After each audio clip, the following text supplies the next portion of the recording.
I did my first Broadway show when I was 9. I was in Les Miserables. And so, you know, the idea of the Tony Awards was like somewhere in my consciousness from then. And as a kid, you know, anything is possible. So you watch the Tonys and be like, someday I'm gonna be up there and make that speech. And then I got older and of course reality sunk in. It's like, I'm just glad to have a job.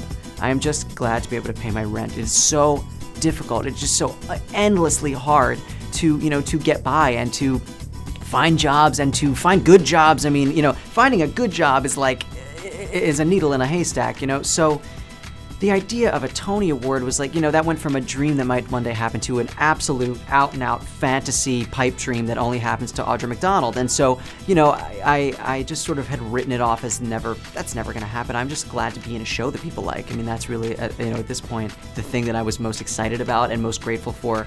And there had been talk about the show, about the Tonys and about possible nominations, and, you know, the other awards come out, and so you sort of get a glimpse of, oh, people are...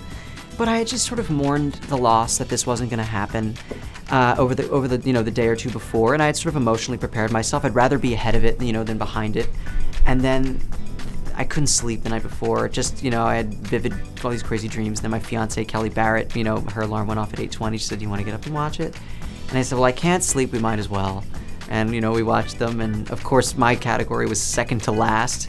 And the names are in alphabetical order, so my name is 5th out of the 5, you know, because you have Cordero and Burstein and Eigelhart and Henry, and then anyway. So when they said it, I mean, we both just were screaming and running around the room. I mean, I think my fiance has to go to an ENT because I'm pretty sure she ruptured a vocal cord, and I, you know, was just screaming and jumping up and down. And then they said Anika Larson's name, you know, in the next category, and we really have built this show, our you know, plot line, we've built it together as a partnership, and so it means so much to both of us to be able to be here together and to be able to go through this crazy process together. But to actually sit in the theater and watch performances of, you know, of some of the musicals that I might not actually get to see, at least for a while, depending on our schedules, is, you know, is really exciting.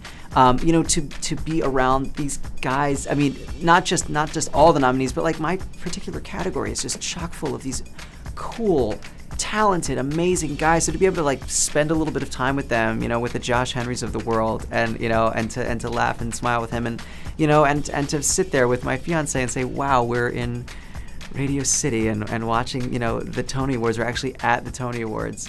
You know, the thing that I'm least looking forward to is planning a speech that I'm not going to say. Do you know what I mean? But I don't want to, you know, if it happens, I don't want to get up there and look like an idiot. But, you know, and of course, you know, if I get to meet Hugh Jackman, that'd be all right too.